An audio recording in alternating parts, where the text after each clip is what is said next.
Namaste. I wanted to add a few notes and comments of my own to this morning's video because I've been thinking about it all day and I can't get it off my mind. So I want to share this with you. That Brahma Jignasa, the inquiry into Brahman, has at least 3 stages, depending on how you look at it. It has the neophyte stage, or the stage of practice, where you're learning the tools and techniques.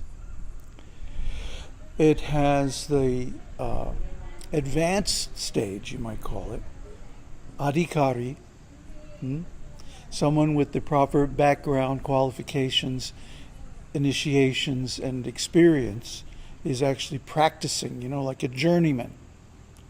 In crafts, there's a concept of a journeyman who masters the craft.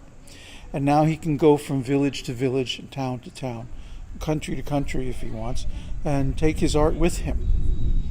So the meditator is also like that. In the beginning stage, it's a formal practice, but when it becomes spontaneous, then the wheels lift off the runway. And that's the real meditation. And then finally, there's the realized stage,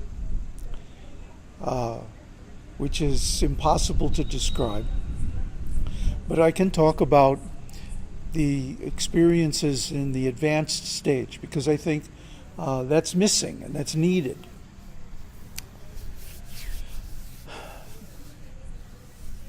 Ramana Maharshi likens realization of Brahman to waking sleep.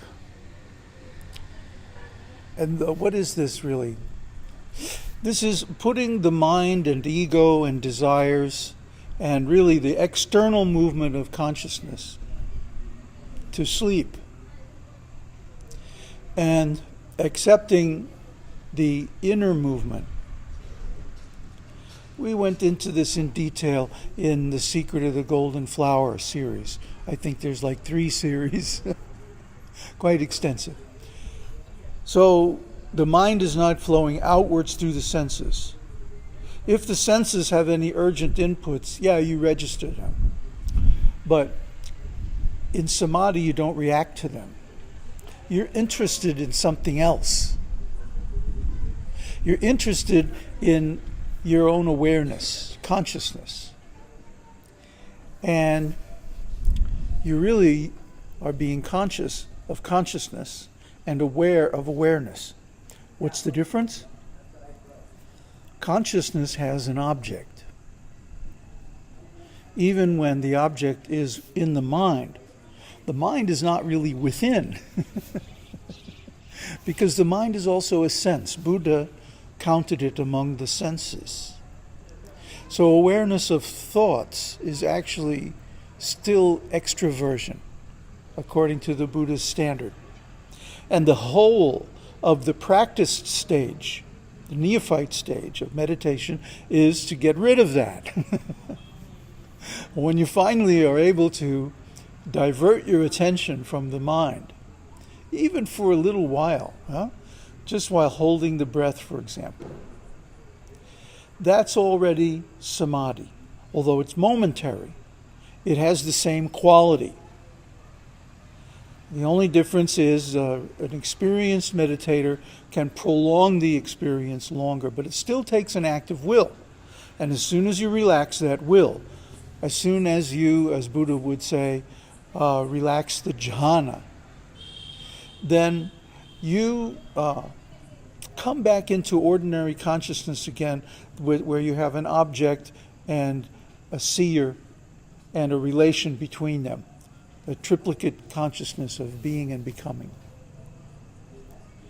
So self-realization then is going even beyond this into what Nisargadatta Maharaj calls a pre-conscious state. What comes before consciousness? What is your original face? Who were you before you were born? And who will you be after this body's died? See, that can only be pure awareness, because that's the only thing that's constant. Everything else comes and goes. So, what is that pure awareness? It means awareness without an object. It's only subjective. It's only aware of itself. This reflexivity, no, it's more than reflexivity. It's like a feedback circuit. In every oscillator, in every amplifier, there's a feedback circuit. And this is what makes an amplifier amplify. And when it gets out of control, that's what makes an oscillator oscillate. So you can set up these oscillators in feedback loops and amp up your mental strength. But the danger of that is that you become attached to it. These mental structures, ontological contexts that we create are very fine tools for the investigation of experience. But one thing is, when you go beyond experience, they fail. The triplicate structure just fractures completely, disintegrates, fades away. And you're left with nothing. Well, that's if you still are measuring things in terms of perception. But the eighth jhana, neither perception nor non-perception, puts you in a state where the next step is, who gives a darn about perception? Just like we take our attention off of our mind in the beginning stage of meditation, in the advanced stage, and in the final stage, we take our attention off our attention even.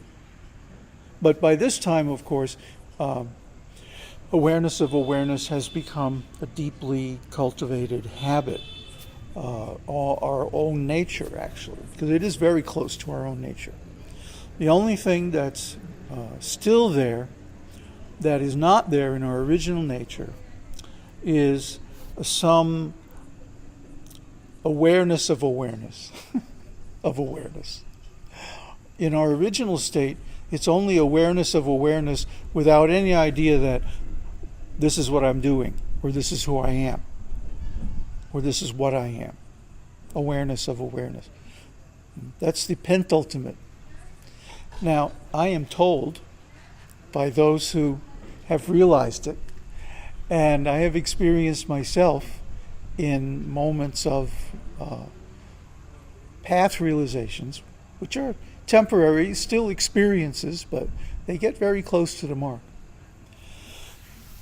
that in the ultimate state, there's only bliss. And even you can still be connected with your senses and experience that bliss. Or not experience it, be it. Because in that stage there is no experience. There's only being. That is what I'm told. And that is what I've experienced marginally, temporarily, for a few hours or a few days. But now what's happening is, by prolonged contemplation of this pre-conscious state, I'm getting into a feeling of expectation, like something huge is right around the corner. It was very similar feeling in 1984 when I had first path realization, that, oh my God, something huge is coming. And I don't know what it is, but it's going to be awesome. I had that feeling last year at this time too.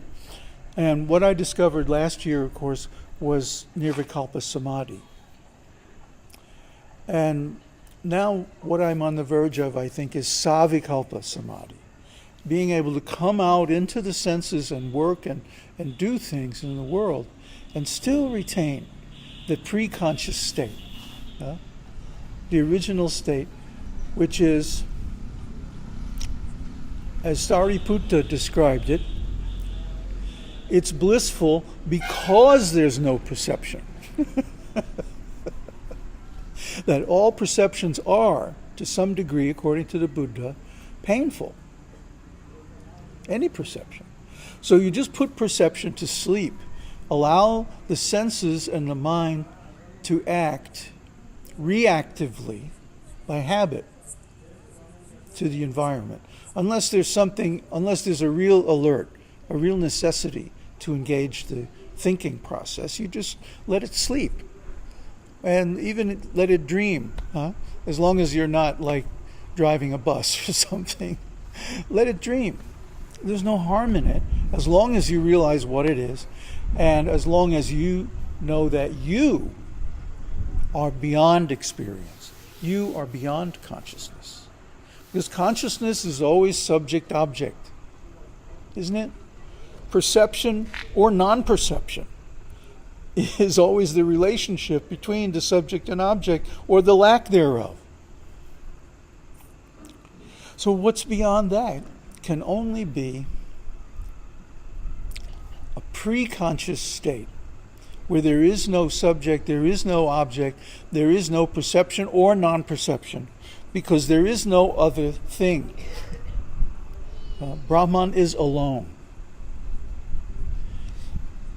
So it also means all one.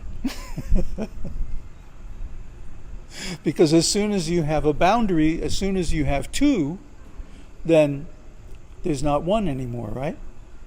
But in that state of oneness, there is nobody to count one and say, this is oneness.